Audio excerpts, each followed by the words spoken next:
little bit of OTM here today. Oh, okay, yeah, the sensitivity, the camera speed, a little bit much. Okay, so guys, we're in our second episode of doing this, right?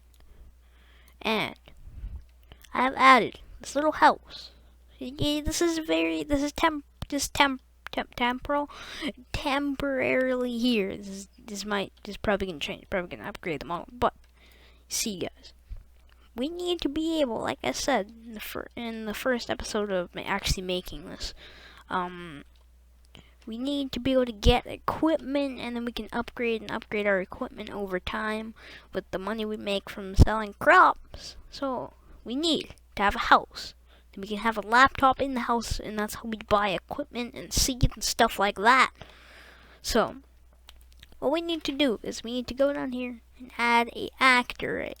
This is gonna be called the house portal, I guess you could say, right? So what this basically is, it's not much actually. Well, no, wait, we shouldn't do it like that, because if we do it like for the house in the actual house blueprint, we can make it so if we have multiple levels, we'll automatically be able to go into the house. So what we need to do is we need to go into, remove all this code, get rid of that, and we need to start by making a box collision. We need to just call this like, and we'll leave it as its name, but we'll go into the viewport here. We'll zoom out a little bit, turn up the camera speed. We'll take the box collision, we'll drag it out, and we'll drag it down, right? We'll drag it down. And we need to make this collision pretty big, so we're going to do a 3x5 and 3x5 and then 3x5, I guess. So we have a little bit of a box, but we need to make it a little bigger, so I'm just going to put this at 5. So what this means is when we enter this box collision, we need to go to the house. So I'm also going to add some text render.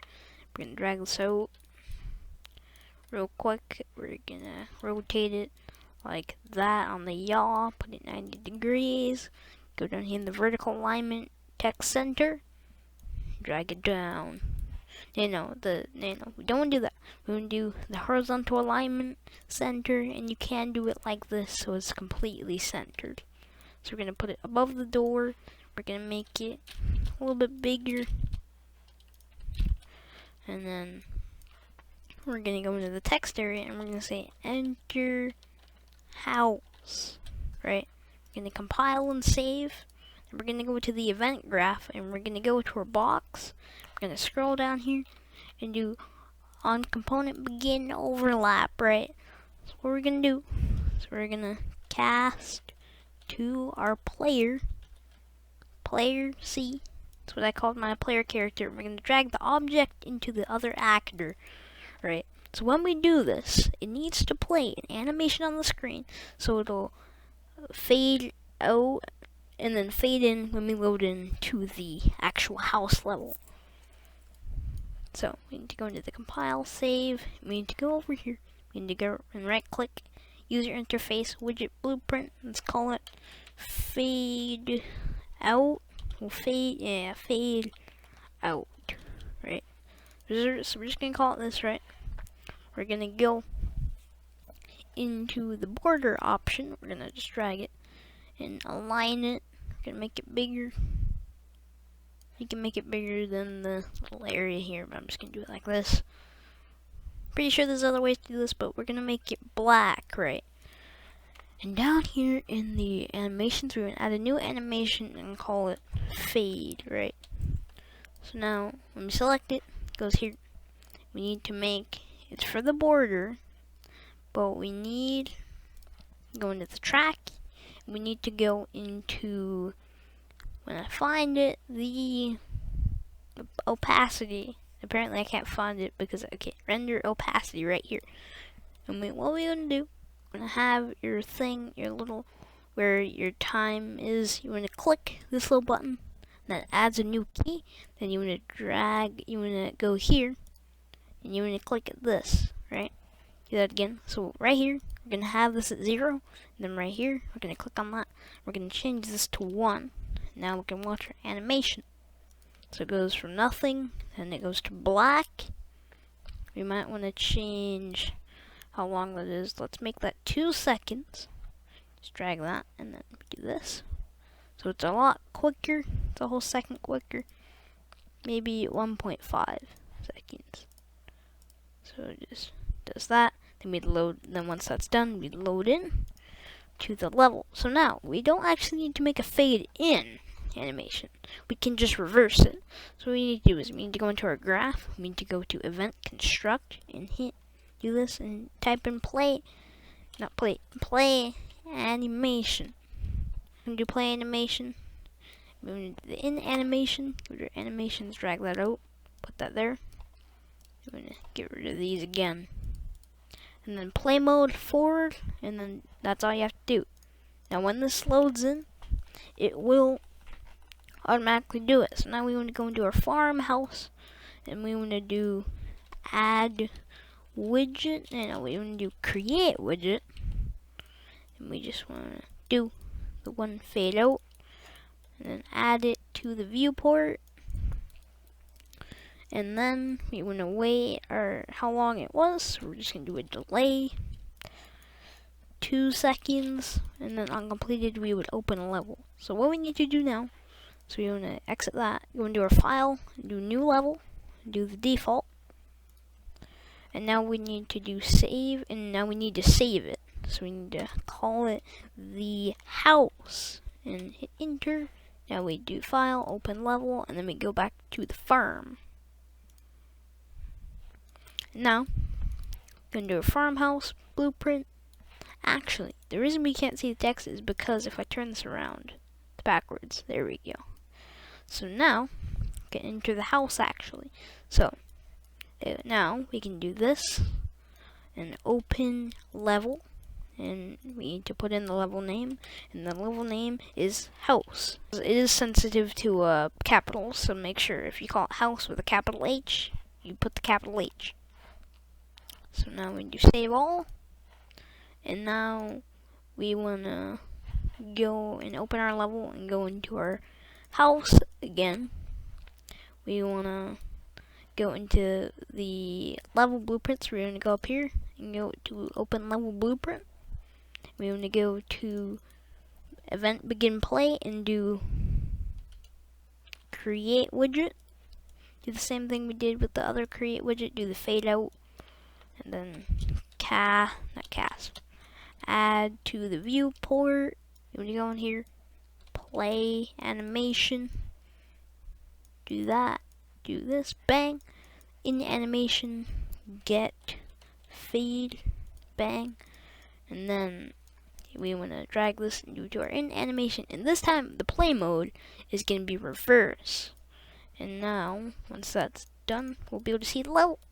So now, let's test this out. So we go into our farm.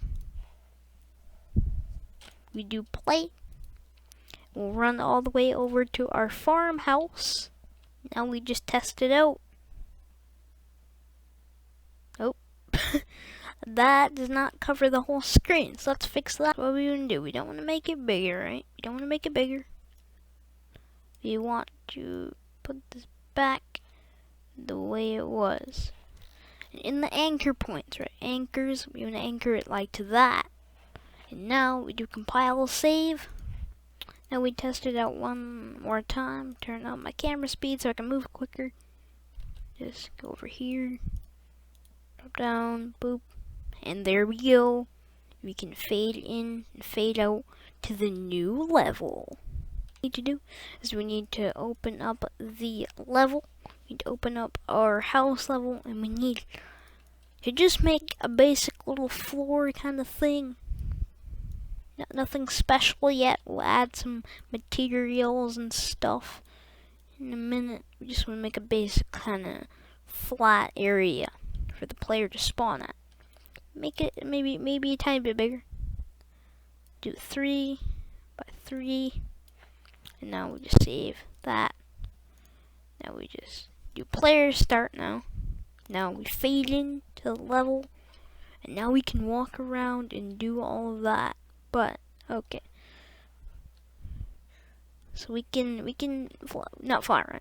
We can jump and all that. And now we would just add our table, and we would add a laptop.